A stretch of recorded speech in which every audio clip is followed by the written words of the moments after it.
Olá, eu sou o Bento dos Santos, comunicólogo e escritor, especialista em neuromarketing e comunicação institucional.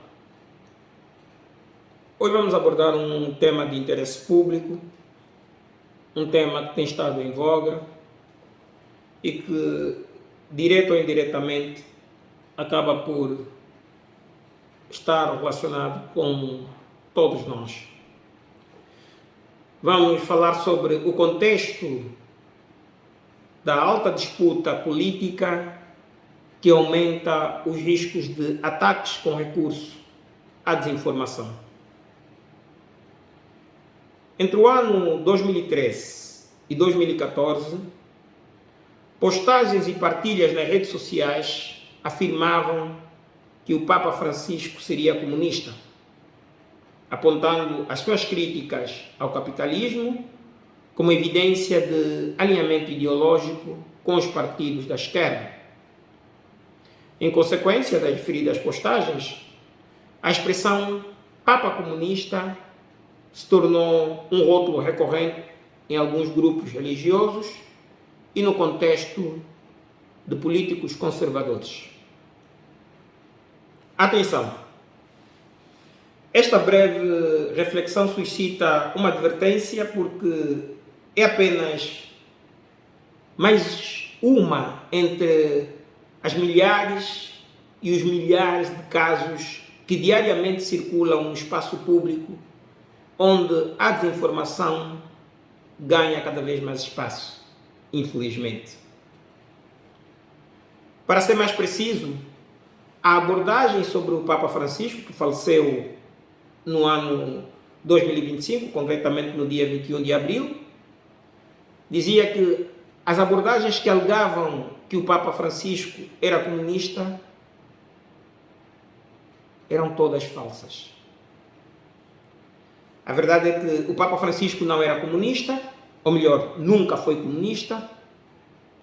As suas críticas ao livre mercado refletiam a doutrina social da Igreja, criada em 1891, que defendia a justiça social e a solidariedade, sem rejeitar a propriedade privada.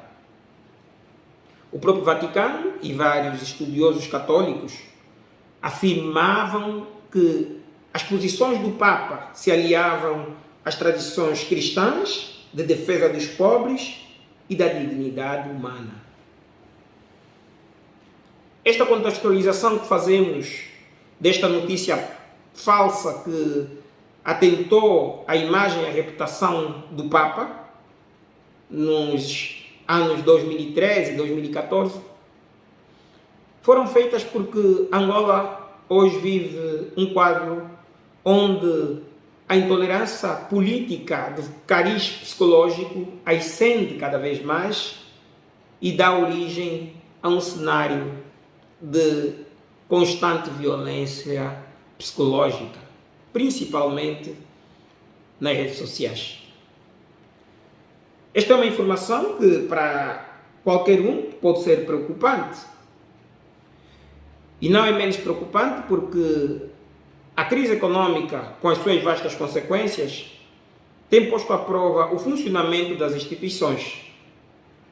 Neste cenário, o país tem enfrentado verdadeiras milícias digitais que utilizam as notícias falsas ou as fake news para envenenar a política com ódio, medo e mentira.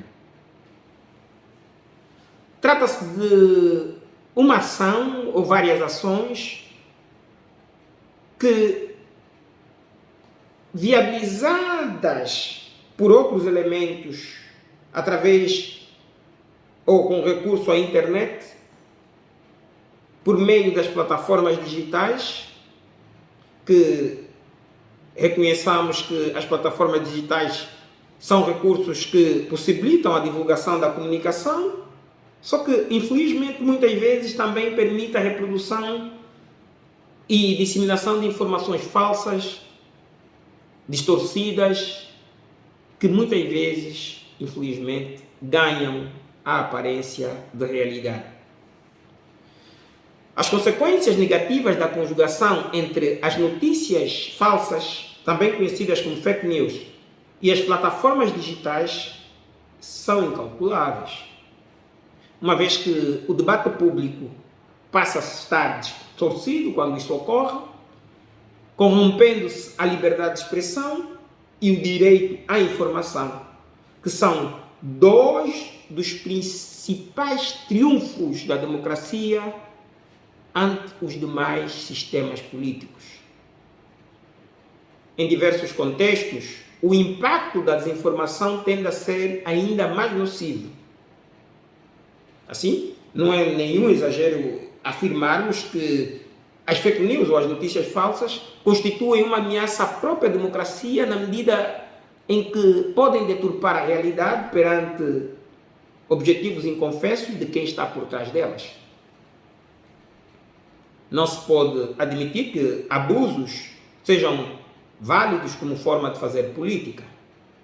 É imprescindível criar mecanismos efetivos para impedir a difusão das fake news ou das notícias falsas. Não podemos permitir que a linguagem do ódio asfixie o debate plural, que é indispensável em qualquer democracia.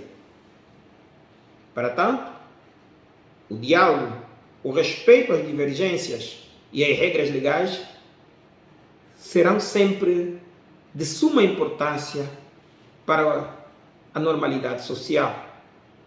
Não menos importante, o nosso país avizinha um período de realização de eleições gerais. E o desafio de controlar este tipo de factos, especialmente com a velocidade de reprodução que as informações falsas muitas vezes têm no âmbito das redes sociais, coloca dúvidas acerca da possibilidade de poder haver alguma espécie de controle ou ordem, e caso se implementar a possibilidade de alguma forma de normalizar os utilizadores das redes sociais, ainda ficamos aquém da possibilidade da eficácia desta possível norma, ordem ou regra, suscitando dúvidas se poderá ser bem sucedida ou não. Basicamente, as fake news representam notícias fraudulentas, já o dissemos, que causam danos irreparáveis àqueles que são vítimas das mesmas. Há que se pensar em outras formas alternativas que podem servir de meios para facilitar a eficácia do combate a esse mal. Há que garantir o direito à privacidade dos indivíduos, independentemente da liberdade que têm de fazer recurso ao uso da internet. Assim como também devemos salvaguardar o equilíbrio das diferentes formas de se fazer política. Deve-se impedir que haja uma tal desinformação na nossa sociedade ao ponto de comprometer a lisura e a liberdade de expressão que cada cidadão tem. A desinformação é um desafio para todos nós, como indivíduos e como cidadãos. A desinformação e os ataques cibernéticos de agentes internos ou externos são desafios que qualquer um de nós enfrenta ou poderá enfrentar diariamente. Nesse mundo tecnológico em constante mutação, temos que ficar vigilantes e fazermos todo o possível para protegermos as nossas sociedades, as nossas organizações, pois a integridade pública é um princípio que deve ser salvaguardado. Temos de reconhecer que os momentos da ascensão da disputa política no contexto dos partidos políticos torna propício o ambiente para o aumento da desinformação para aqueles que não validam a moral. Deste modo, o ambiente de disputa política associado ao cenário da internet desafia as instituições a agir de forma mais segura e com determinação, e para que possamos conter todo este risco de sermos vítimas e se não mesmo atores, devemos ganhar mais consciencialização em relação às consequências desses ataques e, por que não, pensarmos em como evitá-los. A reflexão preventiva é crucial para que possamos salvaguardar as nossas liberdades. Nunca devemos ceder à chantagem ou deixar de lutar contra a desinformação. As pessoas têm o direito de falar, como cidadãos, como participantes de sociedades democráticas. Nós temos o direito de expressar-nos ou de nos expressar, mas não com desinformação. Ao contrário, temos de empoderar a mídia de forma livre, como sendo um dos pilares da luta contra a desinformação. As instituições do Estado e a própria sociedade devem apoiar todas as iniciativas contra a desinformação. Para tal, o pluralismo ético é muito importante. Temos que transformar as nossas sociedades em sociedades mais fortes, mais resilientes, mais engajadas e todas visando o bem comum. A desinformação é global e é local ao mesmo tempo. Por isso, devemos estar envolvidos no combate à desinformação, pois, infelizmente, qualquer um pode ser a próxima vítima da desinformação.